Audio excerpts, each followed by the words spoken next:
Clitopho by Plato, translated by George Burgess. Persons of the dialogue: Socrates and Clitopho. Socrates.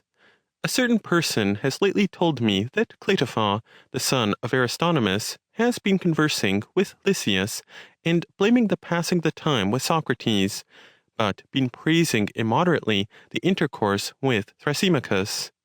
Clitopho. Whoever he was, Socrates, he has not accurately related to you the conversation I had with Lysias about you. For in some things indeed I did not praise you, but in others I did. But since you are evidently blaming me, although you pretend to care nothing about the matter, I will most willingly go through the conversation myself, especially since we happen to be alone, in order that you may the less imagine that I am ill-disposed towards you. For now, perhaps, you have not heard correctly, so that you appear to be more harshly disposed towards me than is fitting.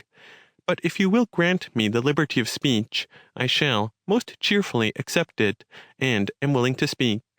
Socrates. Nay, it would be disgraceful for myself, when you are willing to benefit me, not to bear with you.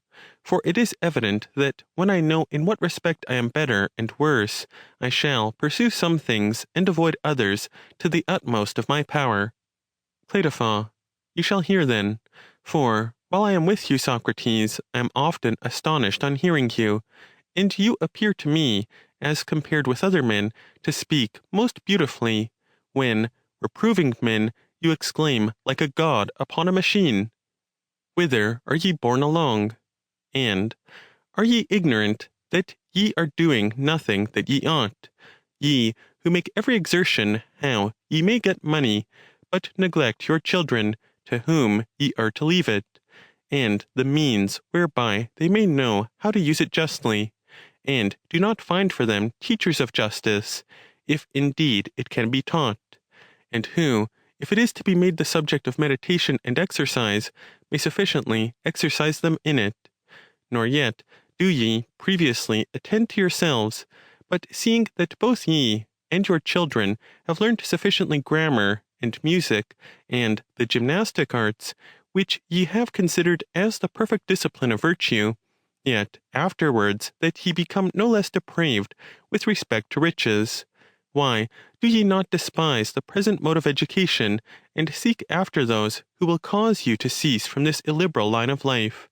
And yet it is through this neglect of what is right, and indolence, and not through the foot being out of time with the lyre, that brother himself arrays himself against brother, and states against states, and, out of all measure and harmony, are stirring up strife and war upon each other, and do and suffer the extreme of ill. But ye say that they who are unjust, not through the want of instruction, nor through ignorance, but voluntarily, and again ye dare to assert that injustice is disgraceful and hateful to the gods. How then can any one voluntarily choose so great an evil? He does so, ye say, through being conquered by pleasure. Is not this then an involuntary act, since to conquer is a voluntary one, so that reason perfectly convinces us that to act unjustly is involuntary, and that every man privately, and all cities publicly, ought to pay more attention than they do at present to their conduct? When, therefore, Socrates, I hear you perpetually speaking so, I am greatly delighted with you, and pay you in a wonderful manner the tribute of praise. And when you say what follows in order upon this, that they who cultivate their bodies, but neglect their soul, do something different of this kind, in neglecting that which is to govern, but busily attending to what is to be governed, and when you assert that it is better for him who does not know how to use a thing to leave alone the use of it, for if a person does not know how to use his eyes or ears, or his whole body, it is better for him not to hear, nor see, nor to use his body for any need, than to use it in any way, and in a similar manner with respect to art.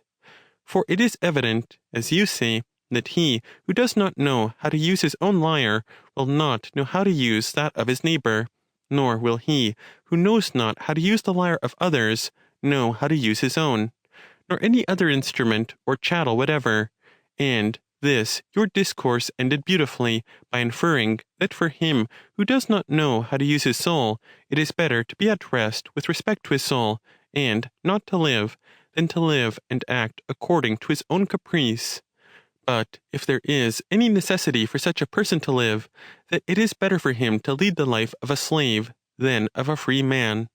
For that this is to deliver the rudder of the mind, like that of a ship, to another who has learnt the art of governing men, which, Socrates, you have often called the statesman's art, and said it is the same as that of the judge and justice. To these and many other and very beautiful reasonings, in which it is asserted that virtue can be taught, and that a person ought above all things to pay attention to himself, I have scarcely at any time said a word in opposition, nor do I think that I shall ever say, for I deem them to be very exhortatory and useful, and really awakening us, as if we were asleep. I have, therefore, given my mind to them, as one about to hear what is to follow. And I have asked at first, not yourself, Socrates, but your equals in age, or fellow thinkers, or friends, or in whatever name one must call the party thus disposed towards you. For among them I have first of all asked those who are thought by you to be something, by inquiring what would be the discourse after this, and, laying down a subject after your manner, I have said to them, how are we to receive for the present, O best of men, the exhortation of Socrates to virtue? As being merely a word, but that it is not in our power to follow it up in deed, and to comprehend it thoroughly? And will this be our employment through the whole of life, to exhort those who have not been exhorted as yet, and for them to exhort others? Or is it requisite for us after this to inquire of Socrates and each other, since we confess that this should be done, what is to come next? How, say we, ought we to begin the discipline relating to justice?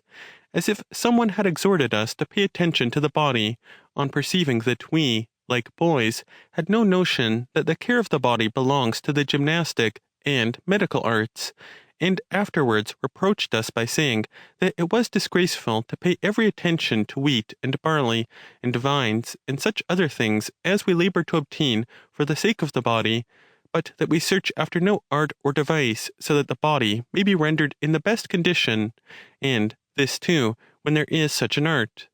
If, then, we inquired of the person so exhorting us, do you say there are such arts as these?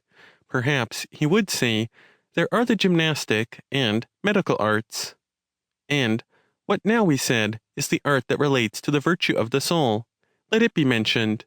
But he, who seemed to be of the greatest strength for giving an answer to these questions, said to myself that the very art which you have heard Socrates mention is no other than justice.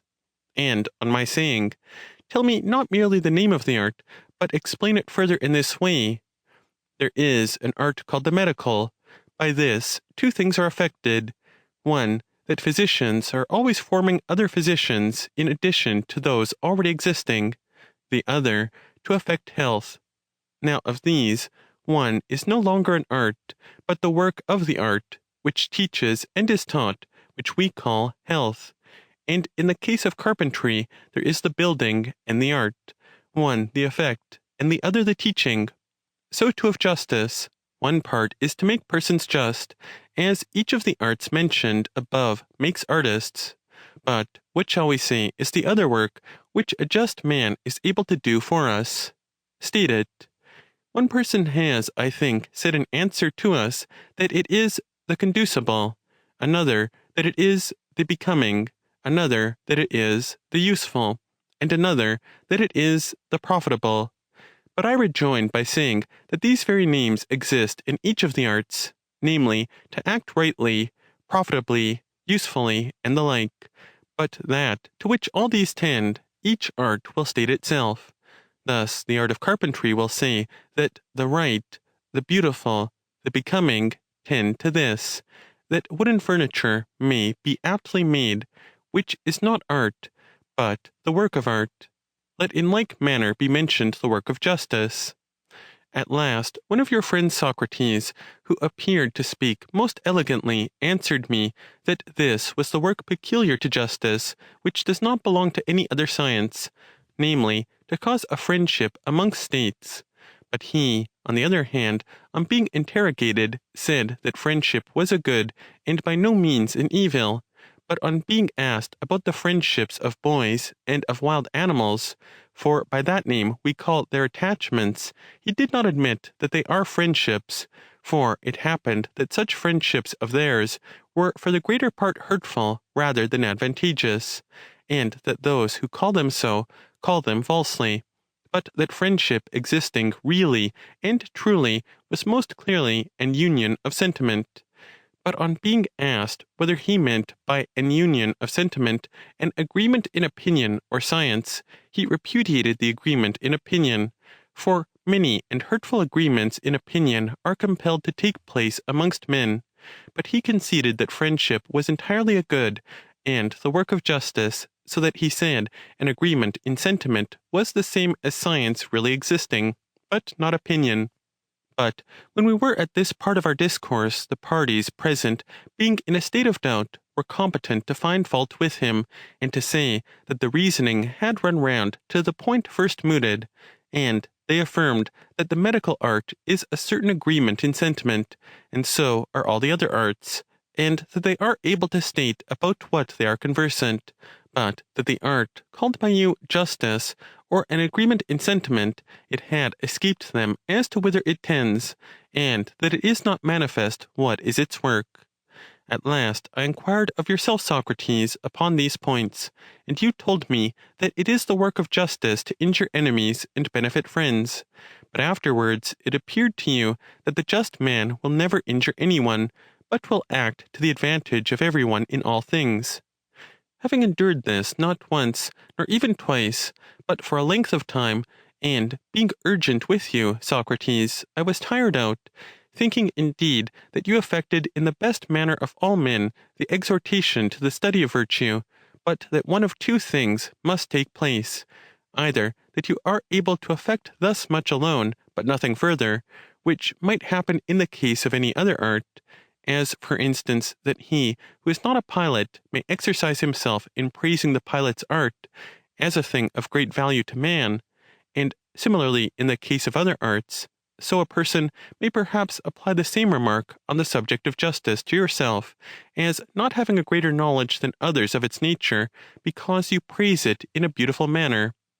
Such, however, is not my opinion, but, as I say, one of two things take place: either that you do not know what justice is, or that you are unwilling to impart the knowledge of it to me. On this account, then, I think I shall go to Thrasymachus, and wherever else I can, as being in doubt, and where I hope I shall be freed from doubts. Nor should I betake myself elsewhere, if you were willing to finish your exhortatory discourses to me. Now, for instance, if I had been exhorted on the subject of the gymnastic art, that I ought not to neglect the body, you would state to me what comes next after the exhortation speech: what is the nature of my body, and what attention it requires. And let this be done at present. Lay it down, then, that Clitophon acknowledges it to be ridiculous to pay attention to other things, but to neglect the soul, for the sake of which we labor in other things, and imagine that I have really spoken upon all other points, next in order to those which I have just now gone through. I beg of you not to act in any respect otherwise, that I may not hereafter, as at present, partly praise you before Lysias and the rest, and blame you likewise in part. For I will say, Socrates, that you are worth everything to the man who is not yet exhorted, but to him who has been exhorted you are nearly an impediment to his arriving at the end of virtue, and becoming happy.